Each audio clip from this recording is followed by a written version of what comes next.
Taste the Daily. Mudhunagar Suthukulam பகுதியில் கயிற்றை கழுத்தில் சுற்றி தூக்கு போடுவது போல விளையாடிய சிறுவன் கயிறு இறுக்கி பரிதாபமாக உயிரிழந்தார். சுத்துக்குளத்தை சேர்ந்த 6ஆம் வகுப்பு படித்து வரும் புவன் என்ற சிறுவனின் தாயார் சிங்கப்பூரில் வேலை பார்த்து வரும் நிலையில் சிறுவன் தனது பாட்டி சகுந்தலா வீட்டில் வளர்ந்து வருகிறார். இந்நிலையில் சிறுவன் வீட்டின் மாடியில் தூக்கு போடுவது போன்று விளையாடிய போது கழுத்தில் கயிறு இறுக்கி பரிதாபமாக உயிரிழந்தார். இதையடுத்து சிறுவனின் உடல் மீட்கப்பட்டு பிரேத பரிசோதனைக்காக அனுப்பி வைக்கப்பட்டது. தமிழகத்தின் பல்வேறு மாவட்டங்களில் நடைபெற்ற சாலை விபத்துகளில் 5 பேர் பரிதாபமாக உயிரிழந்தனர். தஞ்சாவூர் மாவட்டம் பாபநாசம் அருகே பிரபாகரன், சக்திவேல் ஆகிய இருவரும் இருசக்கர வாகனத்தில் கபிஸ்தலம் பகுதியில் சென்று கொண்டிருந்த போது இருசக்கர வாகனம் அடையாளம் தெரியாத வாகனத்தில் மோதி சாலையோர பள்ளத்தில் கவிழ்ந்தது. இந்த விபத்தில் பிரபாகரனும் சக்திவேலும் சம்பவ இடத்திலேயே உயிரிழந்தனர். இதேபோல திருச்சி மாவட்டம் சிறுகனூர் அருகே கல்யாண சுந்தரம், வாசுதேவன் ஆகிய இருவரும் இருசக்கர வாகனத்தில் சென்றபோது சனமங்கலம் பகுதியில் அதிவேகத்தில் வந்த கார் இருசக்கர வாகனத்தின் மீது மோதியது. இந்த விபத்தில் இருசக்கர வாகனத்தில் பயணித்த இருவரும் உயிரிழந்த நிலையில் காரில் பயணித்த 4 பேரும் காயமடைந்தனர். கிருஷ்ணகிரி மாவட்டம் ஜெகதேவி அருகே 3 பேர் இருசக்கர வாகனத்தில் சென்றபோது சாலையின் குறுக்கே வந்த காட்டுப்பன்றிகள் மீது இருசக்கர வாகனம் மோதி விபத்துக்குள்ளானது. இந்த விபத்தில் இருசக்கர வாகனத்தில் பயணித்த 3 பேரும் படுகாயமடைந்த நிலையில் ஒரு காட்டுப்பன்றி உயிரிழந்தது.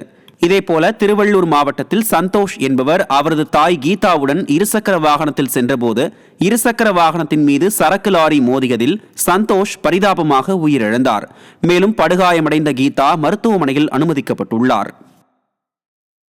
நெல்லை மாவட்டத்தில் ஸ்டாலினை வரவேற்க தீய சக்தி திமுகவினர் வைத்த கொடி கம்பங்களால் தேசிய நெடுஞ்சாலையில் வாகன ஓட்டிகள் கடும் அவதியடைந்தனர். ஸ்டாலினை வரவேற்க வள்ளியூர் காவல் கிணறு புறவழிச்சாலையில் திமுக கொடிக்கம்பங்கள் வைக்கப்பட்டன. 10 அடிக்கு 1 என்ற வீதத்தில் 15 அடி உயர கொடிக்கம்பங்கள் வைக்கப்பட்டன. இவற்றில் பெரும்பாலான கம்பங்கள் காற்றுக்கு சாலையில் சாய்ந்தன. இதனால் அப்பகுதியில் வாகன ஓட்டிகள் கடும் அவதியடைந்தனர். இந்நிலையில் கொடிக்கம்பம் வைத்தவர்கள் மீது நடவடிக்கை எடுக்க அவற்றை படம் எடுத்தவர்களை விரட்டிச் சென்று மடக்கி பிடித்து ஏவல் துறையினர் தங்கள் எஜமான விசுவாசத்தை வெளிப்படுத்தினர். தொடர் விடுமுறையை ஒட்டி நீலகிரி மாவட்டம் முதுமலை புலிகள் காப்பகம் தெப்பக்காடு யானைகள் வளர்ப்பு முகாமில் சுற்றுலா பயணிகள் குவிந்தனர். முதுமலை புலிகள் காப்பகம் பகுதியில் தெப்பக்காடு மற்றும் அபயாரணம் என 2 வளர்ப்பு யானைகள் முகாம் உள்ளது. இந்நிலையில் தொடர் விடுமுறையை ஒட்டி தெப்பக்காடு யானைகள் முகாமில் ஏராளமான சுற்றுலா பயணிகள் குவிந்தனர்.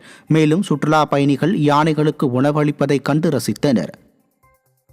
திருச்சி மாவட்டம் காட்டூர் ஆதி திராவிடர் நல விடுதியில் வழங்கப்பட்ட உணவில் புழு நெளிந்ததால் அதிர்ச்சியடைந்த திமுக கூட்டணி கட்சியின் மாணவர் சங்கத்தினர் ஸ்டாலின் அரசை கண்டித்து சாலையில் அமர்ந்து போராட்டத்தில் ஈடுபட்டதால் பரபரப்பு ஏற்பட்டது.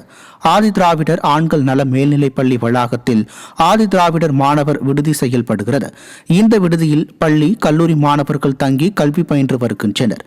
இந்நிலையில் அந்த விடுதியில் மாணவர்களுக்கு நீண்ட நாட்களாக தரமற்ற உணவு வழங்கப்பட்டு வருவதை கண்டித்து மாணவர் சங்கத்தினர் ஆவேச முழக்கமிட்டு போராட்டத்தில் ஈடுபட்டனர்.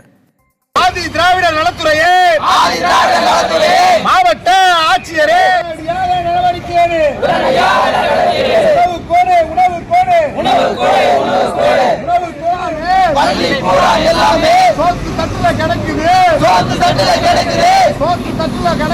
அரசாங்கம் மெத்தன போக்கு காட்டு தொடர்ச்சியா பள்ளி, புழு, பூச்சி இது போன்ற இருப்பதனால மாணவர்களுக்கு தொடர்ச்சியான வயிற்றுப்போக்கு, உடல்நல கோளாறு ஏற்படுறதுக்கான அபாயம் இருக்கு.